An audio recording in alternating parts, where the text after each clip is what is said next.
চলে আসলেন। এদিকে আম্মা জান হাজেরা আলাইহিস সালাম বাচ্চাকে রয়ে গেলেন। একদিন যায়, দুদিন যায়, 1 মাস যায়, 2 মাস যায়, এমন করে দেখা যায় 1 বছর কেটে যায়। ইব্রাহিম আলাইহিস সালাম ইন্তেজারে রয়েছে, কখন আমার আল্লাহ আমাকে ইজাজত দেবেন, এই ইব্রাহিম বাচ্চার কাছে যাও, পরিবারের কাছে যাও, তখন আমি যাব। এই অপেক্ষার মধ্যে রয়েছে। এদিকে আম্মা জান হাজেরা আলাইহিস সালাম বাচ্চাকে রেখে দিয়ে পানির তালাশে বেরোলে, দূরে তাকালেন, সাফা বলে একটা পাহাড় আছে, ওই দিকে যখন তাকালেন আম্মা জান দেখতে লেগেছে পানি যেন রয়েছে, কিন্তু পৌঁছে দেখছেন পানি নয়, রৌদ্র বালির উপরে পড়েছে, ওটা চকচক করতে লেগেছে। ওই সাফা পাহাড়ে গিয়ে আম্মা জান আবার এমন করে ইসমাইল আলাইহিস সালামকে দেখতে লেগেছে, দেখে শুকরিয়া আদায় করে আল্লাহ পাকের কাছে দোয়া করতে লেগেছে। এ যুবকেরা, ওখান থেকে আবার মারওয়া বলে একটা পাহাড় রয়েছে, ওই পাহাড়ের দিকে যখন তাকালে ওইখানেও যেন পানি রয়েছে মনে হচ্ছে। আম্মা জান ছুট দিতে লাগলেন, ওই দিকে যেতে লাগলেন।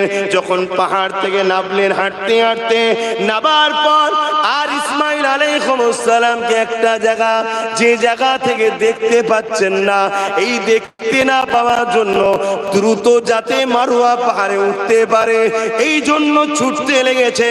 এ যুবকেরা, তরুণেরা, বাপেরা, 4500 বছর আগে ঘটে যাওয়া ঘটনা আজও হাজিরা ওই মারওয়ার দিকে যখন যায়, ওই জায়গাতে তখন ছুটতে হয়।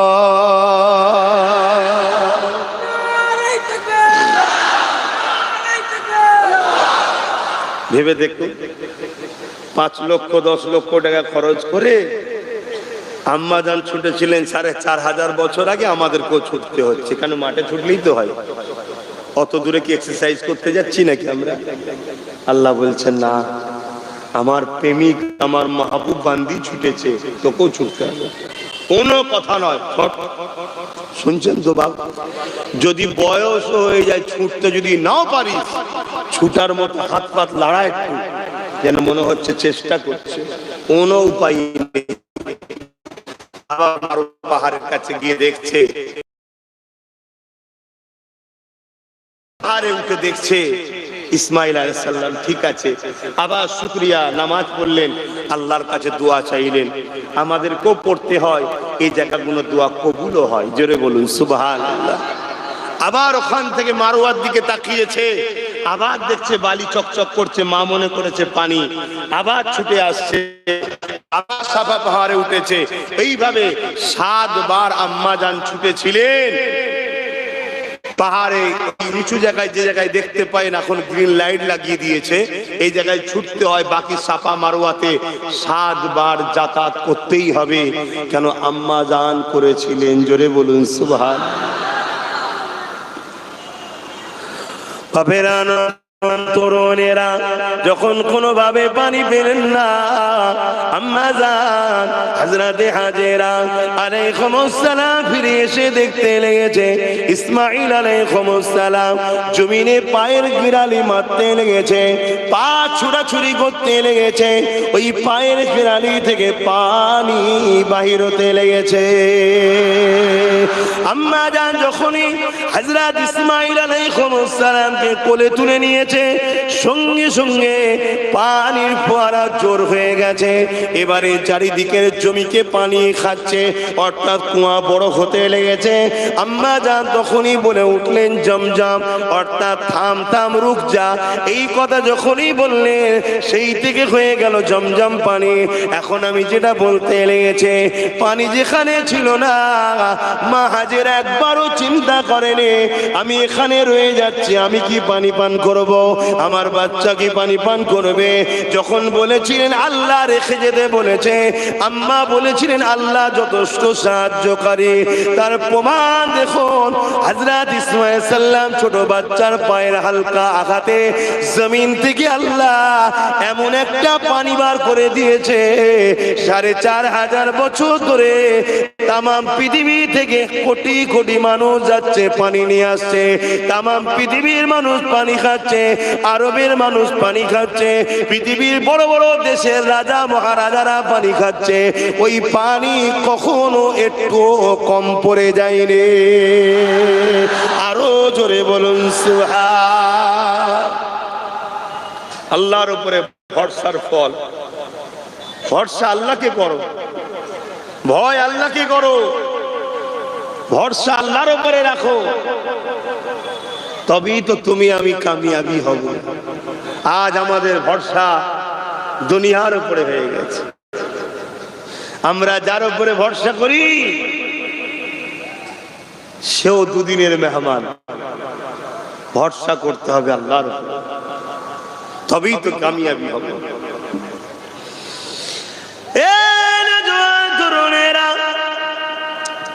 এদিকে একদল যাযাবর বেরিয়েছে, যারা ব্যবসার জন্য বিভিন্ন জায়গায় এমন করে ঘুরে বেড়ায়, গৃহপালিত পশু নিয়ে পুরো পরিবার নিয়ে বিভিন্ন জায়গায় তারা ব্যবসা করতে যায়, চারণ ভূমি খুঁজে বেড়ায়, তারা তাবু করে সেই জায়গায় থাকে।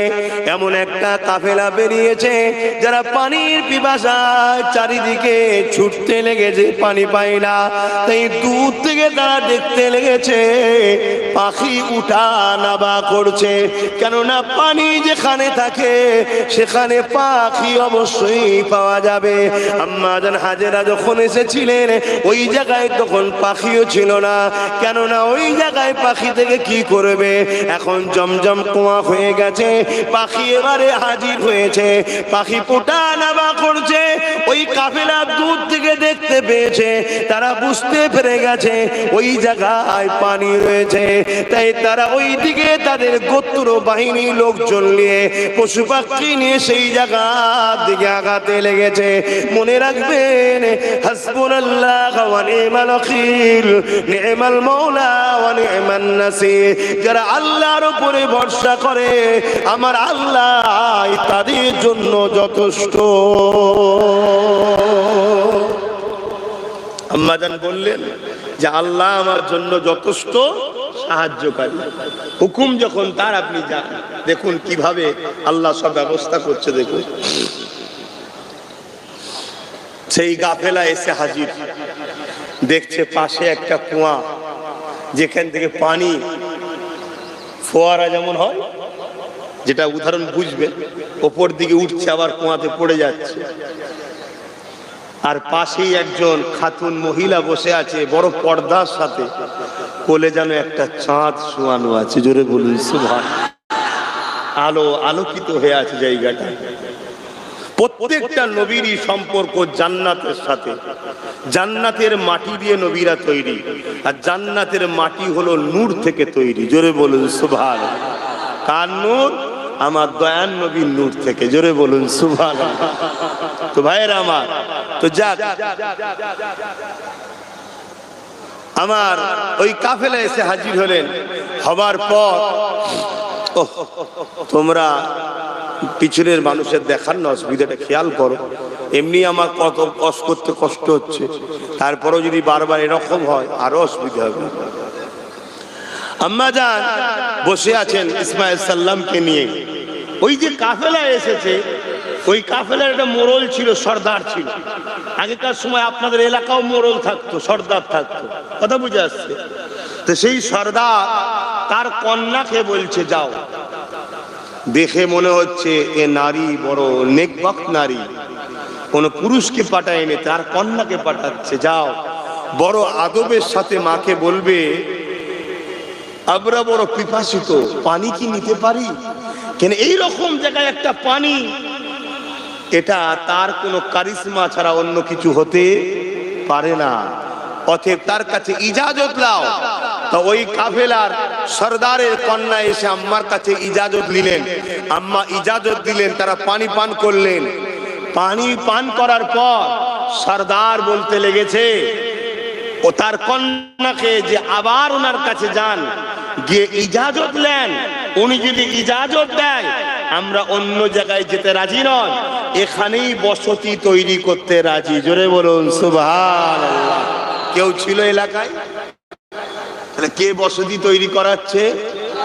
দেখুন আল্লাহর কুদরত, দেখুন। আল্লাহর উপরে ভরসা করুন, আল্লাহর উপরে ভরসা করুন। একবার সবাই জবান খুলে আমার সাথে একটু বলুন না আল্লাহ, আরো জোরে বলুন আল্লাহ। তিনি আমাদের রব। আমরা কত ভুল করি, কত অন্যায় করি। দেখুন টাইমে টাইমে তিনি আমাদের মুখে খাবার দিচ্ছে। কে খাবার দেয়? আপনার আব্বা আম্মা। আপনি মেহনত করে খান। হ্যাঁ, বিছানায় শুয়ে কত লোক পড়ে আছে দেখেন না। আপনি যে মেহনত করছেন এই ক্ষমতাটা আপনাকে কে দিচ্ছে? সেই আল্লাহকে ভালোবাসুন, তেনাকে ধরুন। আহা, আম্মা জান ইজাজত দিলেন, তারা বসতি শুরু করলেন। একদিন দুদিন যেতে না যেতেই ওই সর্দার তার কন্যার দ্বারা মেসেজ পাঠালেন, কি আমরা চাই আমাদের এই বসতির আজ থেকে সর্দারিনী মাকে বানিয়ে দিতে চায়। জোরে বলুন সুবহানাল্লাহ। উনি কি রাজি আছেন? আম্মা জানকে ওই কাফেলার ওই বস্তির সর্দারিনী আল্লাহ পাক বানিয়ে দিলেন। জোরে বলুন সুবহানাল্লাহ। কেন সর্দার বানাতে চাইলো?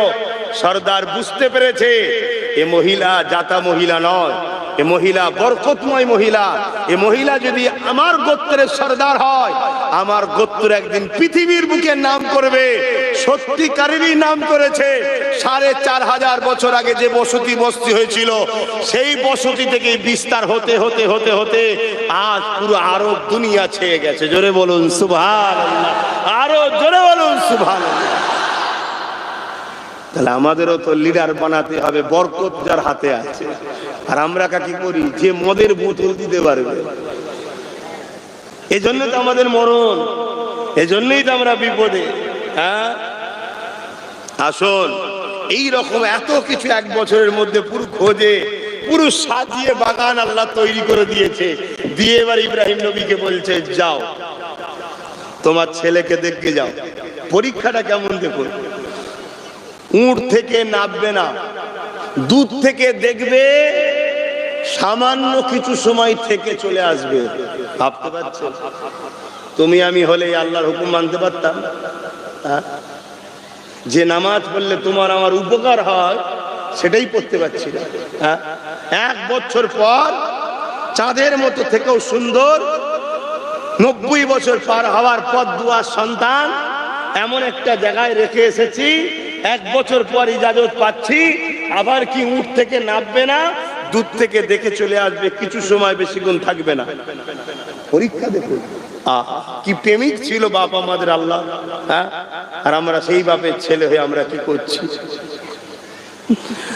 আব্বা হযরত ইব্রাহিম আলাইহিস সালাম উটের পিঠে চেপে চলে গেলেন। দূর থেকে এলাকায় গিয়ে তো অবাক হয়ে গেলেন, এত কিছু পরিবর্তন দেখে অবাক হয়ে গেলেন। আল্লাহ শুকরিয়া আদায় করতে লাগলেন। এবার ইসমাইল আলাইহিস সালাম সবে একটু একটু হাঁটতে শিখেছে।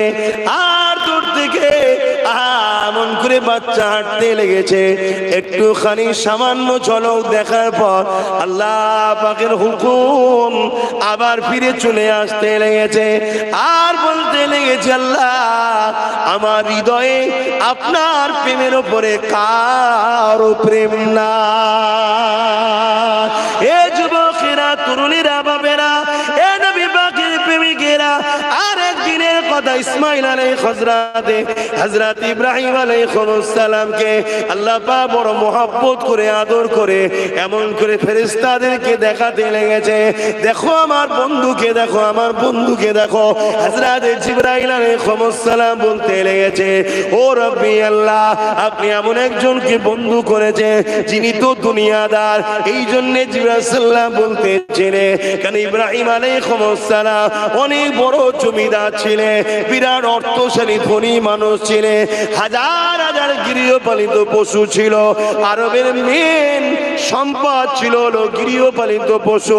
কিন্তু আমার নবী পাকের নূরের কদম লাগার পরে আরবের মেন সম্পদ হয়ে গেছে পৃথিবীর দামি সম্পদ তেল আর সোনা।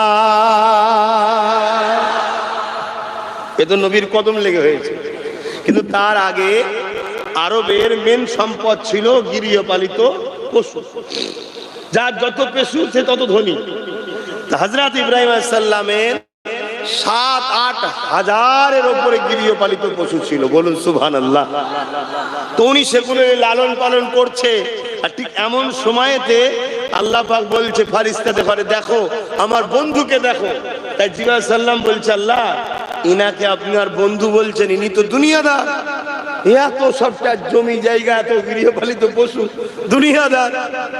আল্লাহ বলছেন, জিবরাইল আমার বন্ধু নিয়ে তুমি কি মন্তব্য করছো? আমার বন্ধু দুনিয়াদার নয়, আমার বন্ধু সব কিছু থাকার পরও সব কিছুর উপরে আমাকে বেশি ভালোবাসে। জোরে বলুন সুবহানাল্লাহ। তুমি যদি পরীক্ষা নিতে চাও যেতে পারো। ইব্রাহিম আলাইহিস সালামকে পরীক্ষা নেবে বলে হযরত জিবরাইল আলাইহিস সালাম চলে আসলেন। এই তরুণেরা কি পরীক্ষা নেবে? সামান্য এতটুকু পরীক্ষা নিয়েছিলেন। ইব্রাহিম আলাইহিস সালামের বাড়ির সামনে দিয়ে যাবার সময় হযরত জিবরাইল আলাইহিস সালাম একবার জবান দিয়ে বলেছিলেন আল্লাহ। আজ আমরা মুসলমান দাবি করি, মুয়াজ্জিন মসজিদে আল্লাহর নাম ডাকে, আমরা একবারও ডেকে সাড়া দিই না।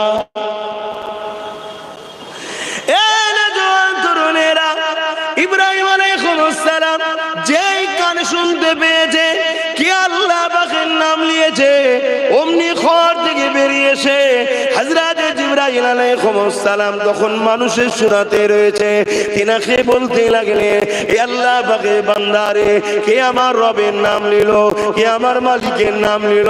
হযরত জিবরাইল আলাইহিস সালাম তখন মানুষের সুরাত ধরে আছে, তিনি বলতে লাগলেন আমি নাম নিয়েছি।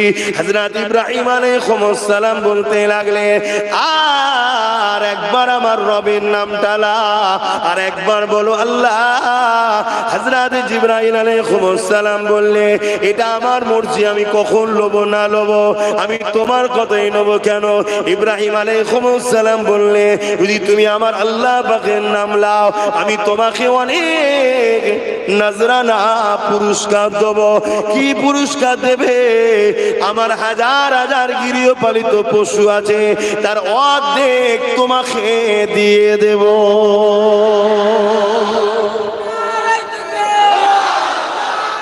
আল্লাহ এই নিদর্শন আল্লাহ রেখেছে আমাদের জন্য। প্রেমিক দাবি করলে হয় না, আমার ইব্রাহিমকে দেয়। আর আমরা কি করি? মসজিদের বেলায়, মাদ্রাসার বেলায় বলে বলে বলে বলে গাল দিয়ে থুতু আটা হয়ে যায়, তথাপিও বার করতে চাই না। অথচ মোবাইলে পার মাসে রিচার্জ করছে ফালতু ফালতু। কি পয়সা উড়াই না উড়াই না? বলেন আমি কি ভুল বলছি? এটাই তো প্রেমের পরীক্ষা। হ্যাঁ, প্রয়োজন আছে, আল্লাহ দিয়েছে, মোবাইলে রিচার্জ করতে তো হবে, কিন্তু সবার বেলায় করতে পারলে তুমি আল্লাহর রাহে কি করলে? এটাই তো পরীক্ষা। আজ যেমন হাজার হাজার মুসলমান দুনিয়ার জন্য, দুনিয়ার নেতাদের জন্য করছে, লড়াই করছে, আন্দোলন করছে, কি করে আমার দল ক্ষমতায় থাকবে, কিন্তু অকাবলে আন্দোলন করছে। কথা মাথায় ঢুকছে? প্রেমিক দাবি করলে শুধু হয় না, বাস্তবে তার পরীক্ষা আল্লাহ নেবে। সে পরীক্ষা লিয়া শুরু হয়েছে, পরীক্ষা লিয়া শুরু হয়েছে।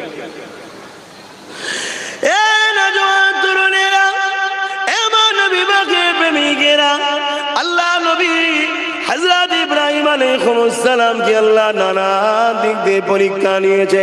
হযরত জিবরাইল আলাইহিস সালাম আল্লাহ বলে ডাক দিলেন, ইব্রাহিম আলাইহিস সালাম সঙ্গে সঙ্গে তিনাকে অর্ধেক গৃহপালিত পশুটা দিয়ে দিলে। তিনি যেই চলে যাবার জন্য পাটা বাড়াবে, ওই সময় ইব্রাহিম আলাইহিস সালাম আবার বলতে লাগলে, হে আল্লাহ পাকের বান্দারে, আরো একবার আমার রবের মালিকের নামটা নাও, যদি নাও বাকি যে অর্ধেক গৃহপালিত পশু রয়েছে এগুলো তোমাকে নজরানা দিয়ে দেব।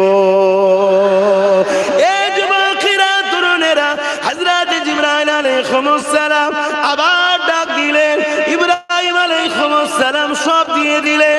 জিবরাইল আলাইহিস সালাম ভাবতে লাগলেন, আমি কাকে বলেছিলাম দুনিয়াদার, ইনি তো আমার আল্লাহকে কত ভালোবাসে। মালিকের নাম একবার শোনার জন্য যদি এটা দিয়ে দিতে পারে, তাহলে সে কতটা মুহাব্বত করে আল্লাহকে। এই সময় জিবরাইল সাল্লাম যখন আবার চলে যাবার জন্য পা বাড়াতে লাগলেন, ইব্রাহিম আলাইহিস সালাম আবার বলতে লাগলেন, আল্লাহর বান্দারে আরো একবার ডাক দাও। জিবরাইল সাল্লাম বললেন, এবারে কি দেবে রে? ইব্রাহিম আলাইহিস সালাম বললেন, এই যে গৃহপালিত পশুগুলো তোমায় দিয়ে দিলাম, এগুলো লালন পালনের জন্য তো তোমার লোক লাগবে, তুমি আমার রবের নাম নেবে, তার বিনিময়ে আমি ইব্রাহিম নিজেকে তোমার কাছে দান করে দেব। আরো জোরে বলুন সুবহান আল্লাহু আকবার। কি প্রেম দেখিয়েছে আল্লাহ নবী, ওই নবী হযরত সাইয়্যিদনা ইব্রাহিম সাল্লাল্লাহু আলাইহি। আজকে 4 লাখ 5 লাখ খরচ করে ইব্রাহিম নবীর স্মৃতি বানাতে যায় হাজিরা, এমনি ইব্রাহিম নবীর স্মৃতি। এই যে আমরা ইহরাম পরি, ইহরামটা কি? হুদুদে হারামাইন শরীফে ঢোকার আগে ইহরাম পড়তেই হবে, উমরার নিয়ত করতে হবে। এই যে ইহরাম দুটো থান কাপড় বিনা সেলাই করা পড়তে হয় কেন? আজ থেকে 4500 বছর আগে আব্বাজান ইব্রাহিম আলাইহিস সালাম যখন কাবা তৈরি করছিলেন, তৈরি কমপ্লিট হয়ে যায়, ওই কাবা তওয়াফ যখন করছিলেন, আব্বাজানেরও শরীরে দুটো থান কাপড় ছিল। আব্বাজান ইব্রাহিম সাল্লামের ড্রেসটা আল্লাহ আমাদের জন্য সিলেক্টেড করে দিয়েছে। জোরে বলুন সুবহানাল্লাহ। আমার কাবায় আসবি, 10 লাখ খরচ করতে পারিস, 20 লাখ খরচ করতে পারিস, তুই হাজার হাজার কোটি টাকার মালিক হতে পারিস, কোন সেলাই করা কাপড় পরবি না, ভেতরেও কোনো কাপড় থাকবে না।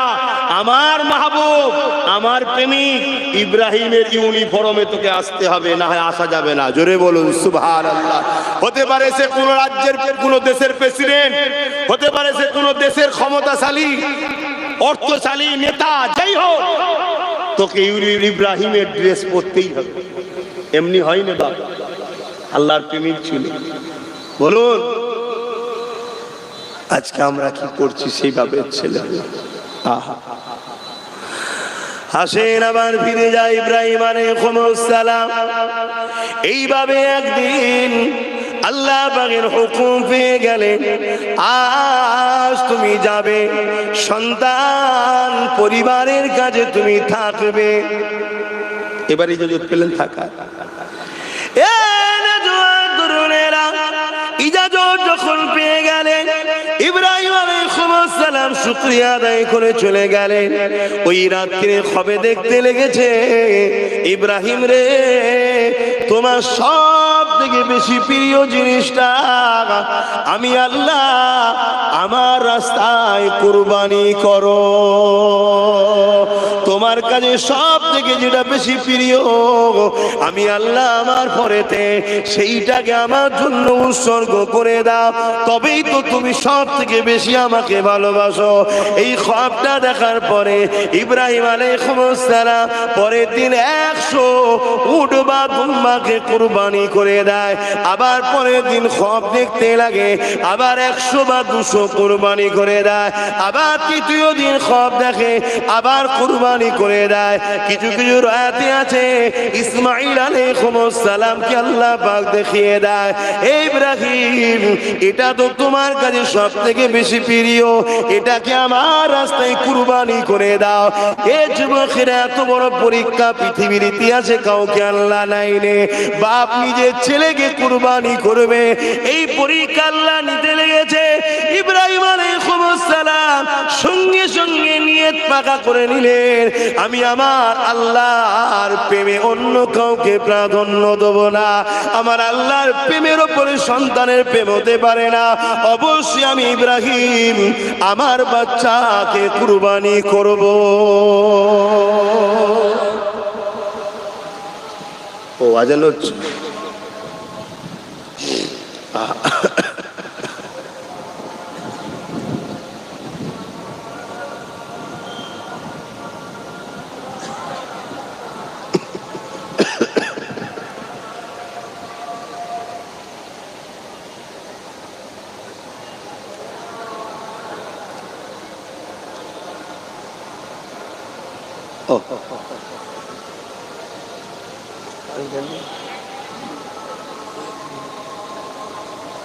একটু বলিয়ে দেন।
اللهم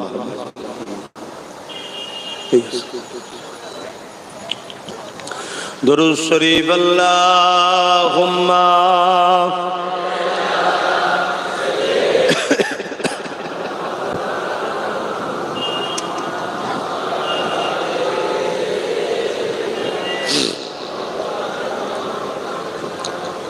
এই যে আমরা কোল্ড ড্রিঙ্কস খাই, এই কোল্ড ড্রিঙ্কস খাবেন আমার ভালোবাসার মানুষরা মানা করছি। এক তো দুশ্মনদের ফান্ড মজবুত হচ্ছে, পাশাপাশি এই কোল্ড ড্রিঙ্কসের মধ্যে বাথরুম ধোয়ার হারপিকের মধ্যে যে অ্যাসিড দেওয়া থাকে সেই অ্যাসিডের মধ্যে আছে। কথা বুঝে আসছে? খেও না। তো যাক, আলোচনার দিকে ফিরে আসছি। ইব্রাহিম আলাইহিস সালাম নিয়ত করলেন যে আমি আমার বাচ্চাকে আল্লাহর জন্য কুরবানি করব। কেন? আল্লাহর প্রেমের উপরে কোনো প্রেম হতেই পারে না। আর আজকে আমাদের যদি বলা হয় তুমি সামান্য কুরবানি করো, কি তোমার ইসলাম বিদ্বেষী লোকেদের সঙ্গে উঠা বসাটা বন্ধ করো, তাদেরকে সহযোগিতা বন্ধ করো, তাদের থেকে দূরে সরে যাও, তাদের সঙ্গে লেনদেন বন্ধ করো। বা আরেকটু যদি আগিয়ে গিয়ে বলা হয় যারা তোমার মসজিদ মাদ্রাসা ওয়াকাফের দুশ্মন, তাদের সঙ্গে তোমরা দল করো না। এই মনে হয় আমাদের মুসলমানরা ছাড়বে? এরা বলে আমরা আল্লাহকে ভালোবাসি। মুনাফিক ছাড়া দ্বিতীয় কিছুই নয়। প্রকৃত প্রেমিক তো ব্যবসা করতে হবে, কারবার